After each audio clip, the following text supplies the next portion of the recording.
25ஆம் தேதி வரை மேற்கு தொடர்ச்சி மலை மாவட்டங்களில் மழைக்கு வாய்ப்பு என்று வானிலை மையம் அறிவிப்பு.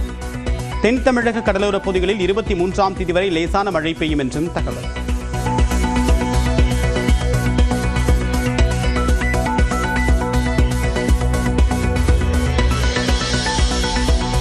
உள் தமிழக மாவட்டங்களில் அதிகபட்ச வெப்பநிலை இயல்பை விட 3 டிகிரி செல்சியஸ் வரை அதிகரிக்க வாய்ப்பு. சென்னையில் அதிக வெப்பம் காரணமாக அசௌகரியம் ஏற்படலாம் என்று வானிலை மையம் எச்சரிக்கை.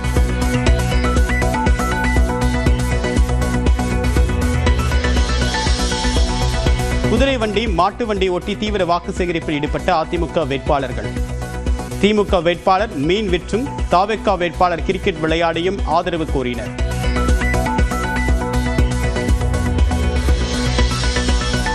ஈரோடு மாவட்டம் மொடக்குறிச்சி தொகுதியில் மத்திய அமைச்சர் அமித்ஷா ரோட் ஷோ. பாஜக வேட்பாளர் கிருத்திகாவிற்கு வாக்கு சேகரித்தார்.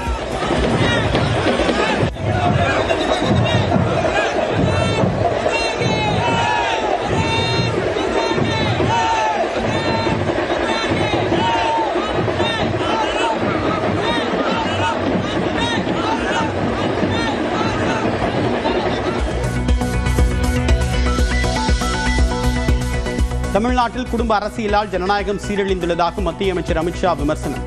தமிழகம் இழந்த பெருமையை என்டிஏ கூட்டணி வெற்றி பெற்ற பிறகு மீட்போம் என்று மொடக்குறிச்சி தொகுதியில் பரப்புரை.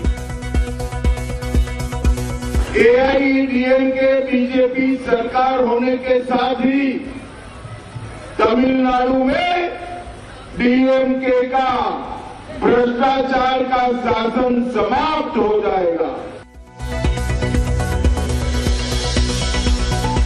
தமிழ்நாட்டு பெண்களுக்கு நாடாளுமன்றத்தில் கூடுதல் இடம் கிடைக்க கொண்டுவரப்பட்ட மசோதாவை திமுகவும் காங்கிரசும் தடுத்து விட்டதாக அமித்ஷா குற்றச்சாட்டு. எவ்வளவு தடுத்தாலும் தமிழக பெண்களுக்கான நியாயத்தை பாஜக பெற்றுத்தரும் என உறுதி.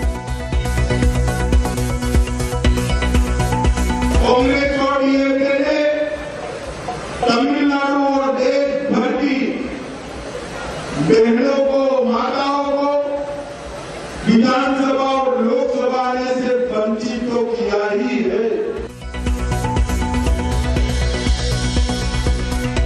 தமிழ்நாட்டில் ஒவ்வொரு வீட்டிலும் ஒருவராவது திமுக அரசின் திட்டங்களால் பயன்பெற்று இருப்பார்கள் என்று முதலமைச்சர் மு க ஸ்டாலின் எக்ஸ் தளத்தில் பதிவு. மக்களின் பேராதரவுடன் திமுக மீண்டும் ஆட்சிக்கு வரும் என்றும் உறுதி.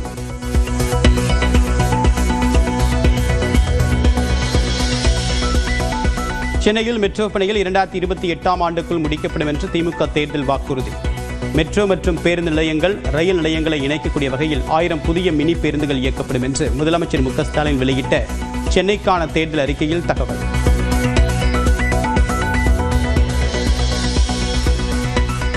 ஏஐ அனிமேஷன் உள்ளிட்ட துறைகளுக்காக சென்னையில் உலகளாவிய சிறப்பு மையம் அமைக்கப்படும் என்று திமுக வாக்குறுதி.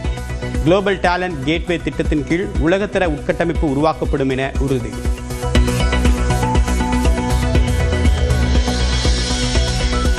பெண்களின் கனவுகளை திமுக சிதைத்து விட்டதாக திருச்செங்கோடு பரப்புரையில் எடப்பாடி பழனிசாமி குற்றச்சாட்டு. தமிழ்நாட்டின் தொகுதிகளை 59ஆக உயர்த்துவதாக கூறியும் மசோதாக்களை திமுக ஆதரிக்கவில்லை என்று பரப்புரை. ஸ்டாலின் அவர்களே, நாட்டு மக்களை தோற்கடிச்சிட்டீங்க. நீங்க தோற்கல, நாட்டு மக்களை, அவருடைய கனவுகளை, நாட்டு மக்களுடைய கனவுகளை சிதைத்து விட்டீர்கள்.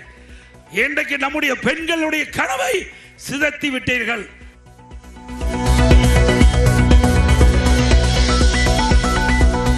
போதை ஆசாமிகளின் குற்றங்களால் தமிழகம் தலைகுனிந்து உள்ளதாக எதிர்க்கட்சித் தலைவர் எடப்பாடி பழனிசாமி விமர்சனம். பொற்கால ஆட்சியை தருவதாக கூறிவிட்டு திமுக விலைவாசியை உயர்த்திவிட்டதாகவும் குற்றச்சாட்டு.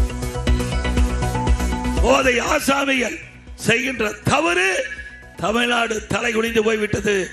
எப்பொழுது பார்த்தாலும் திரு ஸ்டாலின் சொல்கிறார், தமிழ்நாடு தலை நிமிர்ந்திருக்கு சொல்றாரு. உண்மையா? தலை நிமிர்ல, தலை தொங்கி போச்சு. தமிழ்நாட்டில் நாளை மறுநாளுடன் ஓய்கிறது தேர்தல் பரப்பு. இறுதிக்கட்ட வாக்கு சேகரிப்பில் தீவிரம் காட்டும் கட்சிகள்.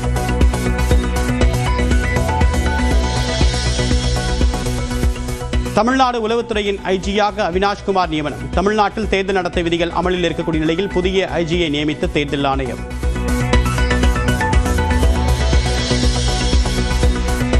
சென்னையில் வாக்கு எண்ணும் மையங்களில் கண்காணிப்பு கேமராக்கள் பொருத்தக்கூடிய பணி தீவிரம். நுழைவு வாயிலில் மரக்கட்டைகளை வைத்து தடுப்புகள் அமைப்பு.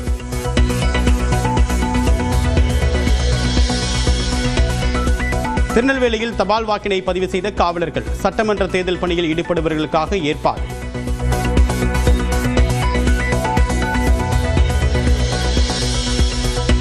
சென்னையில் வாக்களிக்க இலவச வாகன சேவை பெற விண்ணப்பிக்கலாம் என்று அறிவிப்பு. மாற்றுத்திறனாளிகள் மற்றும் முதியவர்களுக்காக பிரத்யேக ஏற்பாடு.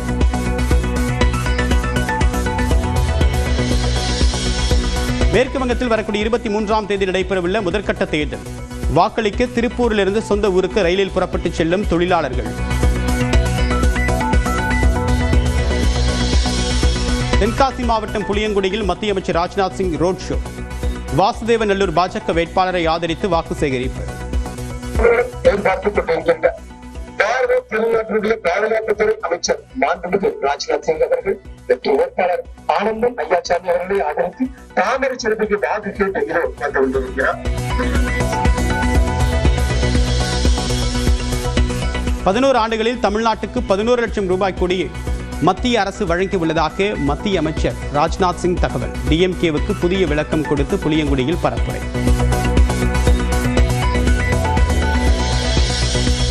முதலமைச்சர் மு க ஸ்டாலினை சந்தித்து திமுக கூட்டணிக்கு ஆதரவு தெரிவித்த தமிழக ஆயர் பேரவை. திமுகவின் கருத்தியல் நிலைப்பாட்டில் தெளிவும் உறுதியும் இருப்பதாக கூறி அறிக்கை.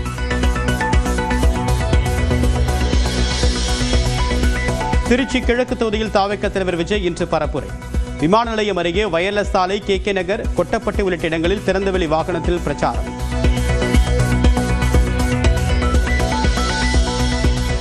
எடப்பாடி தொகுதியில் சுயேட்சை வேட்பாளர் பிரேம்குமாருக்கு ஆதரவளிப்பதாக அறிவித்தார் தாவேக தலைவர் விஜய். தாவேக வேட்பாளரின் வேட்புமனு நிராகரிக்கப்பட்ட நிலையில் அறிவிப்பு.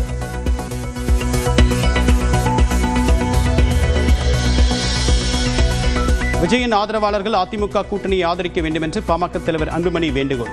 தங்களுக்கு வாக்களித்தால் தான் திமுகவை வீழ்த்த முடியும் என்று கடலூரில் பேட்டி. விஜயோடைய ரசிகர்களை பற்றி ஒன்றும் பண்ண முடியாது. ஏன்னா அவங்க விஜய் அவர்களுக்கு தான் ஓட்டு போட போகிறாங்க.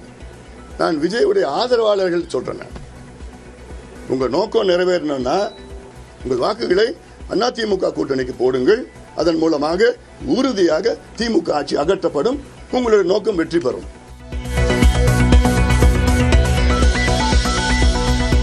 நெல் உற்பத்தியில் தமிழ்நாடு 2ஆம் இடத்திலிருந்து 10ஆம் இடத்திற்கு சரிந்ததுதான் திமுக செய்த சாதனை என்று அண்ணாமலை குற்றச்சாட்டு. மத்திய அரசு கொடுத்த நிதியை திமுக கொள்ளையடித்து விட்டதாகவும் திருவாரூர் பரப்புரையில் விமர்சனம். நெல் களஞ்சியம் இந்தியாவிற்கு அரிசி கொடுத்த ஒரு பகுதி. தஞ்சாவூர் டெல்டா இந்த பகுதிக்கு வந்தாவே எங்களுக்கெல்லாம் சாப்பாடு போடுறவங்க நீங்க. அதுவும் குறிப்பாக இந்த கடந்த 5 வருஷத்துல படிப்படியா குறைச்சு 10ஆம் இடத்துல வச்சிருக்காங்க.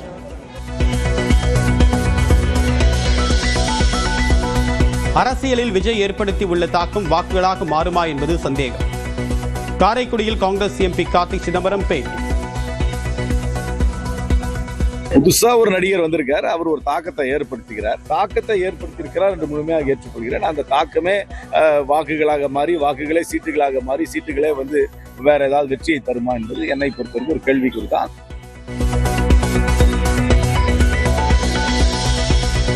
வாக்கு சேகரிப்பின் போது அமைச்சர் சி வி கணேசனுக்கு கன்னத்தில் முத்தமிட்டு வரவேற்ற மூதாட்டிகள். திட்டக்குடியில் வீதி வீதியாக சென்று தீவிர வாக்கு சேகரிப்பு.